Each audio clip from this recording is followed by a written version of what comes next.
If you can come to order, please, everyone. Right, good evening, welcome. Right, I'll just read out from the usual advice. Please note this meeting will be audio recorded. Should we be required to evacuate the building, would you please leave the room by the door to the fire escape staircase. Please hold both handrails in case the stairs are wet or slippery.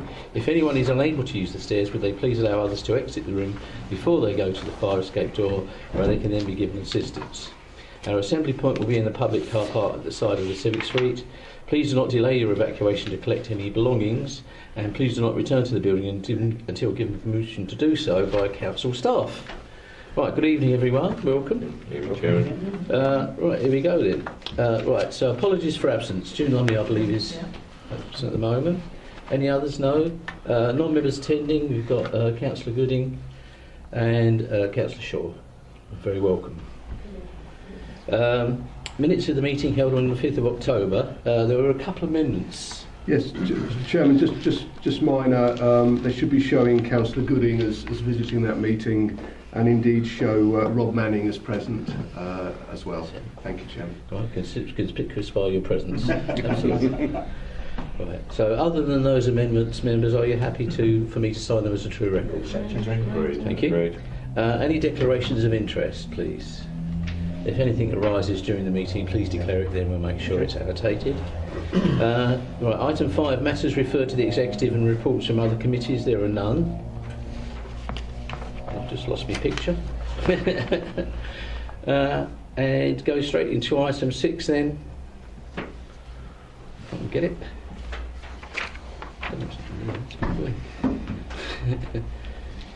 Here we are. 7.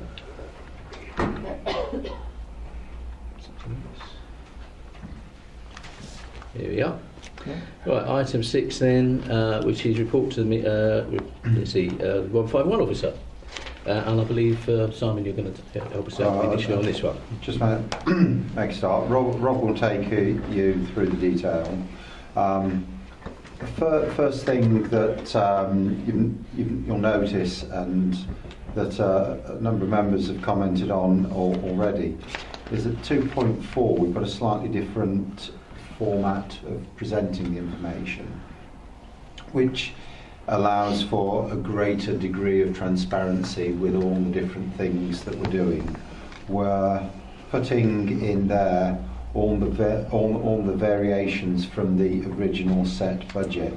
If anyone's got any specific details or wishes any specific details on any of them, please do ask. But as far as I'm concerned, it's that bottom line that is the most important one, that shows that there is still a savings being made. And the rest of the report goes through the various bits of detail about how we've gone through in Q2. It's not been easy, but it's relatively optimistic news. And I think Rob will take you through the rest of the details should you wish. Thank you. Thank you. As always, I'll start. If any questions, we'll probably go as we go through it. It'll be easier. So thank you, Chair. So if we open up the report, like I said, so as Councillor Smith has just outlined, we've put in the table at the front, which is now around all of the ins and outs from the reserves that you wouldn't necessarily have seen before. Not to, let's say there was any non-transparency before, but now we are very clear on how the budget has moved between the various times over the year, from the original point to where we are now in Q2, and you'll see something very similar for Q3 and then eventually final outturn. And what this does, as Simon says, it just gives us that transparency, so you can ask questions, you can see how we have moved money between reserves and the general fund, our revenue account as such. And so we've got a complete audit trail from our point of view as well, that everyone is aware of what has gone on. So, as Simon said, is there any questions first of all on that table? I'm happy to answer now if there's anything. Please. Yeah. Just, Rob, can you just clarify? Sorry, the 24,691 and the 16,371 required to cover the cost of a settlement fund, is that staff related? No, it's not. No, they were two cases, so I think I can. They're public now. I can talk about them. No. Okay. They are two legal cases that we settled that were not staff related. Okay. So I can fine. take it offline afterwards. Yeah, Isn't no, it? that's fine. Yeah. Okay. Yeah. And presumably, I mean, there are no dates on these. So when we get the next quarter's reports, Yep. will we see the same ones again? Or No, will- once you've seen these now, that will be gone, and Right. it'll only be the new ones. It's just the fact we've done this for the first time in Q2, so you're seeing a big amount. Yeah, basically. Right, That's okay. And where you see the same sort of thing happening again, Yeah. I think, for instance, I think on the top of page 6.3 there's one there, very small amount, 1,300 odd, HR advice, and I think there's another one somewhere about human resources. They are separate things. Absolutely, yeah. And again, it's for that clarity, so we can see where there was approval and we've got the backup to it. So it's right. And again, you'll see there's an IT one as well, 15,000 and 15,500. That's not a typo; they were two very distinct things. So. Okay, so just to clarify, sorry, I'll bring in a sec. Thank you very Just to clarify, so these are things, if you like, that are more or less varmints from one column to another, that are actually drawdowns, if you like, Yeah. and that's showing that we're, you know, although it was listed under one thing, we've actually transferred it over to cover the cost of another. Yes, so basically this is where we had money put aside in a reserve. So what it's done is it's added budget to our baseline budget as such, and then we've spent against that budget. So if we hadn't have done this, it would have shown us potentially an overspent position, but the answer is actually it was a fully agreed position. We pulled the money down from our savings in effect and spent that. So yes, so it's a alignment from reserves, yeah. Yeah, please. Yeah, again, if I'd like to just come back to the issue that Councillor Rogers brought up with regard to the governance and the legal reserve use Yeah. on those two items. Again, this really proves certain arguments that have been put forward at certain times by certain people in regards to transparency, where there are items that are now shown in the transparency section, but the reasons behind them are actually private and confidential, and so they cannot be shown as such. But we've been totally transparent in showing that there is something there, and unfortunately that's the differential between the two arguments that are coming up and are coming up of late. Can I just add one little bit of information there? It's really important that we don't, in a budget, allocate an amount for a settlement, because otherwise you're predetermining what that settlement might be.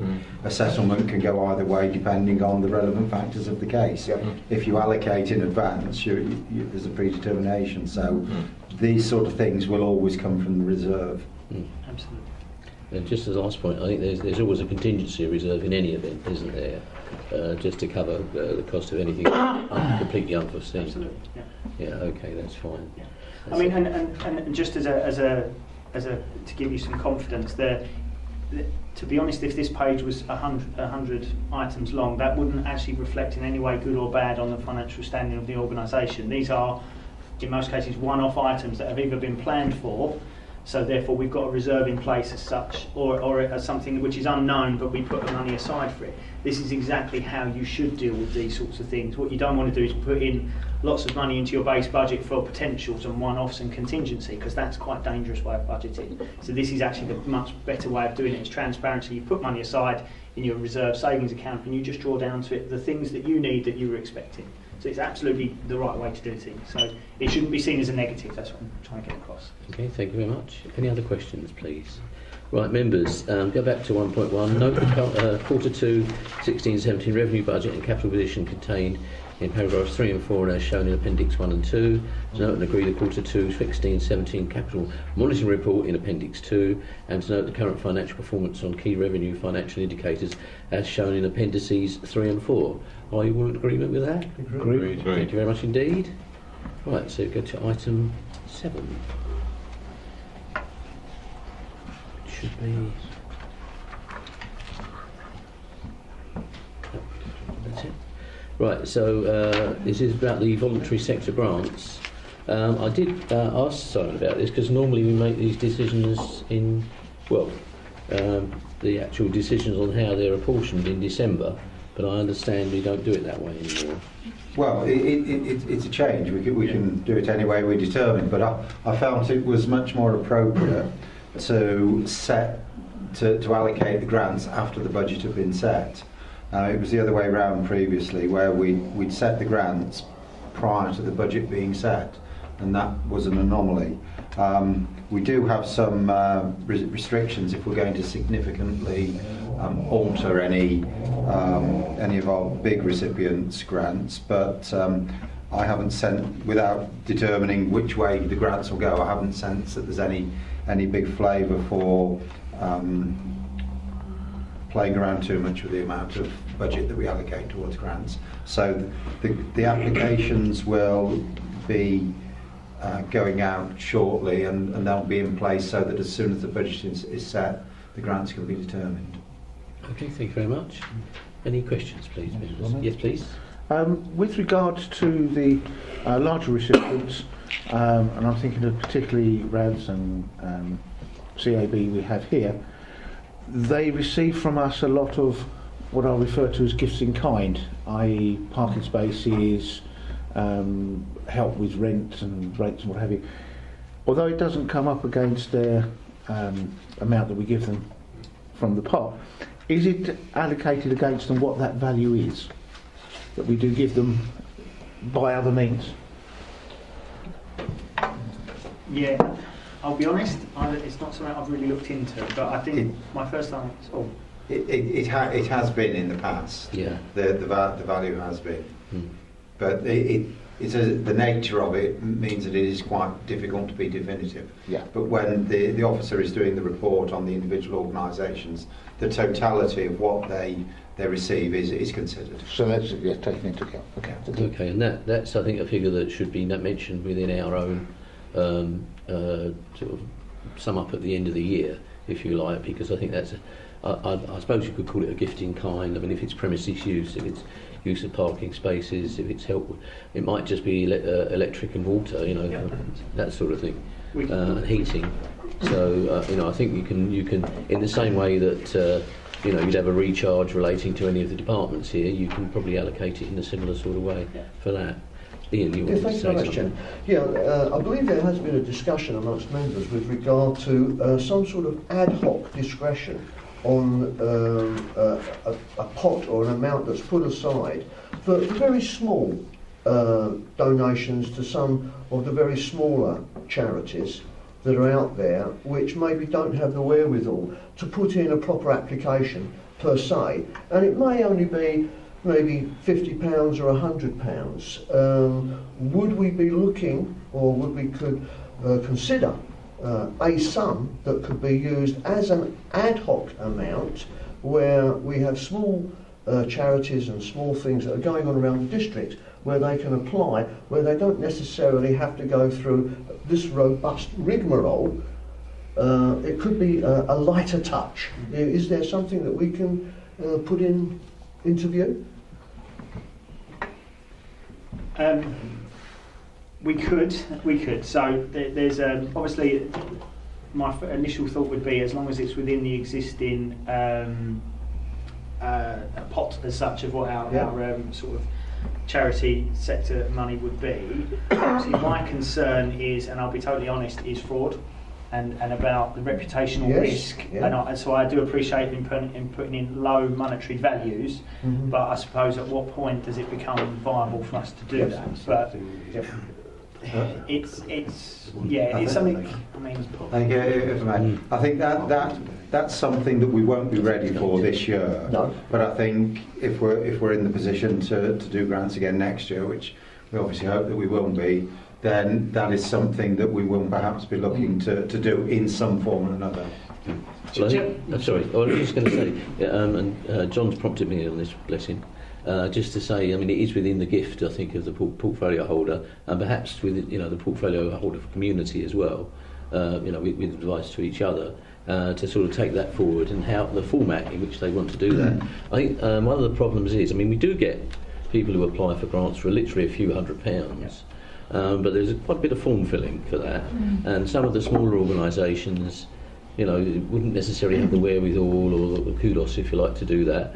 I know that Andrew Lowing looks into all of these things and looks into the financial stability of some of these organisations, some of which do have large balances. Do we necessarily need to support them? And I think that's something perhaps we could consider. A sort of Mark II form that has less detail, but I accept what you say about the fraud side of it. But I think Andrew Blessing would never really pay anything out without seeing some sort of invoice or saying something. I know this because he mentioned it to us. where we've had funds that have carried forward Yeah. because no invoice or anything has been presented. I think Sorry, that- Simon.